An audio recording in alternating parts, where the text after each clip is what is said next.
Hello viewers, Assalamu alaikum. Myself Meglamoni, welcome to another new video. আজকে হচ্ছে গিয়ে চতুর্থ রামাদান।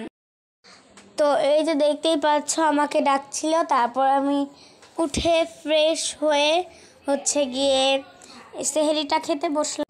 আমরা হচ্ছে গিয়ে প্রতিদিনের মতো সবাই একসাথেই সেহরি করতেছি। আজকে মেনুতে ছিল হচ্ছে গিয়ে গরুর মাংস, মিষ্টি কুমড়া ভাজা এন্ড ডাল। আর গাইস দেখতে পাচ্ছ এখন আমি সুন্দর করে ভাত খেয়ে নিচ্ছি। সেহরি আমার তো 5 মিনিট বাকি ছিল, তাই আমি একটু তাড়াহুড়া করে খাচ্ছিলাম। গাইস দেখতেই পাচ্ছ সবাই খাচ্ছে, আর এই যে আমার মামা দেখতেই পাচ্ছ। গাইস দেখা হচ্ছে পরের দিন সকাল। Good morning everyone. এটা হচ্ছে গিয়ে সকাল 12টার সময়। আমার খালামণি হচ্ছে গিয়ে আমাকে ডাকতেছিল ঘুম থেকে ওঠার জন্য। তো এই যে আমি ঘুম থেকে উঠে পড়লাম। উঠে হচ্ছে গিয়ে সুন্দর করে আগে গোসল করব, তারপর দেখা হচ্ছে। তো গোসল করে হচ্ছে গিয়ে আমি সরাসরি পড়তে বসে গেলাম। দেখতেই পাচ্ছ এখন আমি আমার ম্যাথ করছি। এখন আমরা যাব ইফতার বানাতে।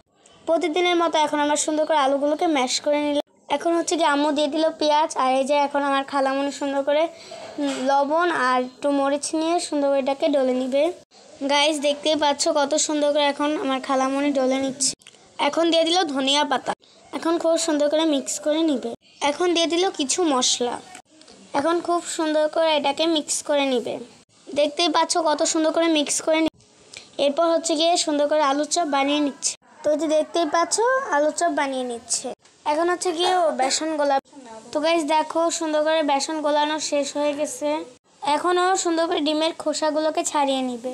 আমরা কিন্তু 2টা ডিম নিয়েছি। ডিম চপ বানানোর জন্য ডিমগুলোকে আলুর মধ্যে দিয়ে দিবে। বলতে না বলতে হয়েও গিয়েছে আমাদের ডিম চপ আর আলুর চপ। আর নিচে ছিল বেসন। আমি চলে আসছি হাজি বাসা। এদিকে হচ্ছে গিয়ে প্রত্যেক বছরই খতম তারাবি পড়ানো হয়। তো গাইস দেখো এখানে হচ্ছে কি অনেক মানুষ আসে। তো জায়নামাজ দেখি তো বুঝলাম মানে কত মানুষ আসে। তো এই যে আমি একটু ভিডিও, আর এটা হচ্ছে কি আমাদের কাতার। এই কাতার হচ্ছে কি আমরা দাঁড়িয়ে নামাজ পড়ি। তারপর আমি একটু বাতাস খেলাম। তো দেখতেই পাচ্ছ এই বাড়িটা কিন্তু খুব সুন্দর। চলে আসলাম কিচেনে। দেখতেই পাচ্ছ এখন আমি ভাজা পোড়া করব। তো দেখতে থাকো। সেহরির জন্য একটা ভর্তা ভাজতে দিয়েছিল, তো আমি যে একটু নাড়াচাড়া করে তারপর হচ্ছে কি আমরা তেলের কড়াই বসিয়ে দিলাম। এখন আমরা আলু চপগুলোকে ভেজে নিব। তো গাইস দেখতেই পাচ্ছ কত সুন্দর করে ভেজে নিচ্ছে আমার খালামণি। আর গাইস এটা হচ্ছে গিয়ে ফাইনাল লুক। তো দেখতে পাচ্ছ কতটা সুন্দর লাগে। এখন আমি হচ্ছে গিয়ে প্রতিদিনের মতো শরবত বানাতে বসলাম সবার জন্য। দেখতেই পাচ্ছ আমি কত সুন্দর করে বানাচ্ছি। এখন আমি দিয়ে দিব 1 পাতিলের মতো ঠান্ডা পানি। দেখতেই পাচ্ছ আমি কি সুন্দর করে দিয়ে দিলাম। এখন আমি এগুলোকে নাড়াচাড়া দিয়ে দিব। এদিকে হচ্ছে গিয়ে নানা মুড়ি মাখছে। আজান দিয়ে দিয়েছে, তাই আমি লেবু শরবত। ইফতারির পর একটু রেস্ট নিলাম। তারপর চলে যাচ্ছি হাজি বাড়ি তারাবি নামাজের উদ্দেশ্যে। আমার সাথে ছিল আমার আম্মু, কারণ আমি একা একা রাস্তায় বের হই না। তো দেখতে থাকো। নামাজ শেষ করে আমি বাসায় এসে পড়লাম। এই দেখো আমার পাশে ছিল কতগুলো জায়নামাজ। আমার খুবই গরম লাগছে, তাই আমি বের করলাম ফ্রিজ থেকে একটা লাবান। কিন্তু গাইস আমি এটা খুলতে পারছিলাম না, কারণ এত বেশি টাইট ছিল। তাই চলে গেলাম এখন নানার হেল্প নিতে। এখন হচ্ছে কি আমার নানা এটাকে সুন্দর করে খুলে নিবে। দেখতে থাকো। তো গাইস দেখো নানা খুলছে, আর আমি নানাকে বলছি তুমি একটু খাও। তারপর যে নানা খেলো, খেয়ে হচ্ছে গিয়ে আমাকে দিল। গাইস দেখো আমার সাথে মজা করতেছিল।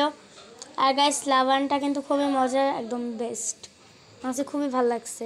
আর গাইস আজকে শর্ট অ্যান্ড সিম্পল ব্লগটি ছেড়ে পর্যন্তই। তাড়াতাড়ি খাফান, খোদা হাফেজ।